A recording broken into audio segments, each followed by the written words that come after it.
1962년부터 1965년까지 있었던 제2차 바티칸 공의회. 이 공의회는 그 자체로 공동 합의적인 교회의 하나의 모델입니다. 2600여 명의 주교들 외에도 수도자, 신학자, 평신도, 여성, 비가톨릭 그리스도인, 비그리스도교인 등 하느님 백성 전체가 모두 함께 참여했습니다. 공의회 주체는 바로 모든 신자들이었던 것이죠. 3년의 공의회에 걸쳐서 16개 최종 문헌이 나오기까지의 과정을 보면 이 공동 합의적인 과정이 어떠했는가를 더 분명히 볼 수 있습니다. 주교들의 발언 2000여 회, 서명 제안 4000여 회, 토론 516시간, 총 517회 투표. 이러한 과정들을 거쳐서 신학 전문가들로 구성된 위원회에서 수정한 끝에 최종 문헌이 나옵니다. 제2차 바티칸 공의회의 그 가장 큰 공헌은 교회의 구조를 하느님 백성의 구조로 새롭게 인식했다는 점입니다. 교종이 피라미드의 정점에 있고 그 아래에 주교, 성직자, 평신도가 있는 것이 아니라 전체로서의 교회, 교회가 교계 제도로 기초로 해서 그것을 중심으로서가 아니라 하느님의 백성이라는 인식을 이 공의회는 우리에게 알려주셨습니다. 그래서 교계 제도는 단순히 세례의 존엄성보다 아래에 있으며 존엄성이 더 우선하다는 사실을, 그래서 하느님 백성 전체 안에 교계 제도가 있음을 우리에게 보여주었던 것입니다. 공의회 문헌 속에 나타난 공동 합의적 교회의 모습은 다방면에서 확인할 수 있는데 대표적으로 세 가지만 보겠습니다. 교회는 공동으로 결정하고 많은 이의 의견을 숙고하여 판단해 왔다. 주교단의 개념과 그 권한에 대한 선언은 교회가 어느 한 사람의 독재적인 방식으로 군주제적인 방식으로서가 아니라 함께 결정하고 함께 걸어가는 공동체이다. 이러한 그 논의 구조 방식은 주교와 사제단, 사제들의 관계에서도 그대로 드러난다. 그래서 공의회는 그 이후로 공동 합의적인 교회 실현을 위해서 구체적인 제안을 하였습니다. 2021년을 살고 있는 우리에게는 당연한 것으로 여겨지지만 이들이 공의회에서 제안한 요소들이 지금 우리 피부 안에 와 있다는 것을 우리는 지금 다시 확인할 필요가 있습니다. 교구 사제평의회, 본당에 있는 사목평의회, 교구 사목협의회 등은 공의회 이후 의무하거나 혹은 권고되는 방식으로 설치되어 있는 것이기에 우리는 지금 구체적으로 교구 안에서, 본당 안에서 공동 합의적인 교회를 실현하고 있다, 함께 살고 있다라고 이야기할 수 있겠습니다. 이러한 기구들이 비록 자문의 역할에 한정되어 있다라고 하더라도 그것은 아까 민수기에서 모세와 함께 70명의 원로들이 모세의 짐을 나누어 줬던 것처럼 성령의 빛 안에서 사목자들의 짐을 함께 나누어 짐으로써 모든 하느님 백성들이 공동 책임을 지게 되는 것입니다. 네 번째로 공동 합의성이란 우리가 잘 알고 있는 민주주의, 권위주의, 이것을 뛰어넘는 교회만의 고유한 방식이 이 안에 있습니다. 민주주의라 함은 우리 모두가 잘 알고 있듯이 국민이 주인이 되어서 국민에 의한, 국민을 위한 국민의 정치가 이루어집니다.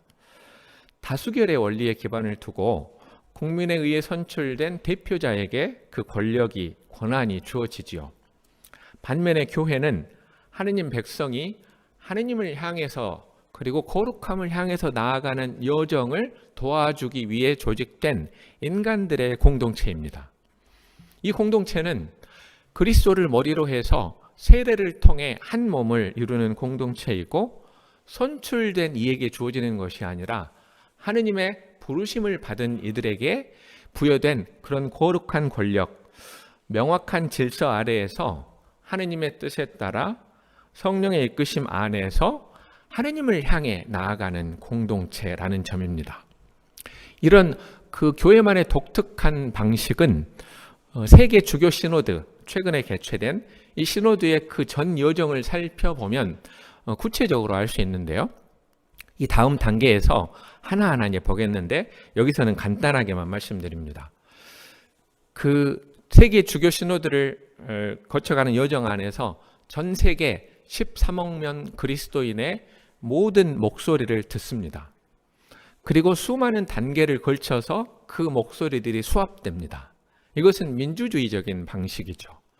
그리고 세계 대주교 대의원 회의를 통해서 수차례의 논의를 거쳐서 최종 보고서가 작성이 되고 이 보고서를 교종에게 제출합니다. 그리고 교종은 이 제출된 보고서를 최종 승인할 그 권한과 책임을 갖는데 이것은 권위주의적인 방식입니다.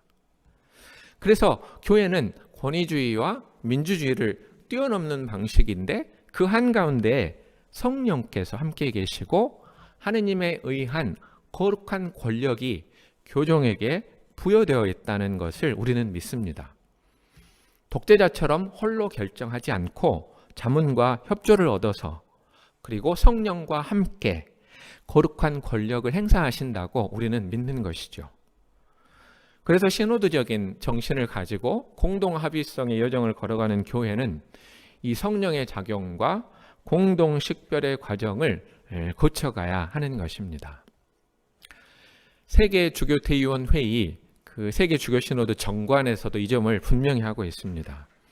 자문 역할이라서 중요성이 감소되는 것이 아니고 교회의 합의는 그 안에 그리스도 교회의 혼인 성령께서 활동하신 결과라는 것. 이것을 우리는 잊지 말아야 하겠습니다. 세계 주교 대의원 회의의 절차입니다. 첫 번째 단계인 답변서 제출은 각국 주교회의, 한국 주교회의의 답변서입니다. 이 답변서가 이루어지기 위해서 한국에 있는 모든 교구, 모든 본당의 목소리가 수합되고 의안집이 상정이 되고 주교 대의원 회의에서 최종 건의안을 교종께 보고드리고 그리고 교종께서 승인하신 후 마지막으로 교종의 최종 문헌이 발표되는 것입니다. 최근 10월 달에 제16차 세계 주교 시노드가 출발했습니다. 올해 이 그 시노드의 주제가 바로 공동 합의적 교회를 위하여 친교 참여 사명입니다. 이 공의회를 여정은 전 세계 교회가 2013년까지 함께 걸어갈 것입니다.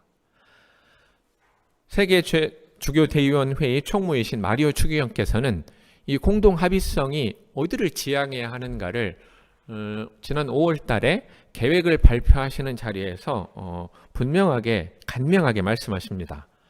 공동 합의성은 교회의 본질 자체이며 복음화를 지향합니다. 그리고 이것은 우리 교회의 존재 방식이고 교회 생활의 모든 차원에서 성령 안에서 상호 경청의 역동성이 실현되는 지점입니다. 그러니 하느님 백성, 주교단, 로마의 주교가 각자의 고유한 역할에 따라서 함께 참여하는 과정이기에 여러분 모두의 참여와 그 능동적인 그 말씀들을 요청합니다. 라고 말씀하신 것이죠. 그래서 지난 10월에 시작된 이 교구별 단계, 한국교회 준비 단계에 지금 저의 강의를 듣고 계신 모든 그리스도인 여러분들의 목소리와 성령 안에서 좋은 말씀들을 기다리고 있습니다. 교구별로, 본당별로, 개인별로 이것이 수합되고 그래서 교구의 의견이 모아지고 그래서 각 교구의 책임자들이 모여서 또 한국 주교회 차원에서 의견서가 마련됩니다. 그리고 개별 교구에서 모인 세계 교회들, 대륙교회 그리고 세계 교회가 마지막으로 2023년에 이 상호 경청의 역동성 안에서 공동 합의성을 향한 여정을 걸어가는 것입니다.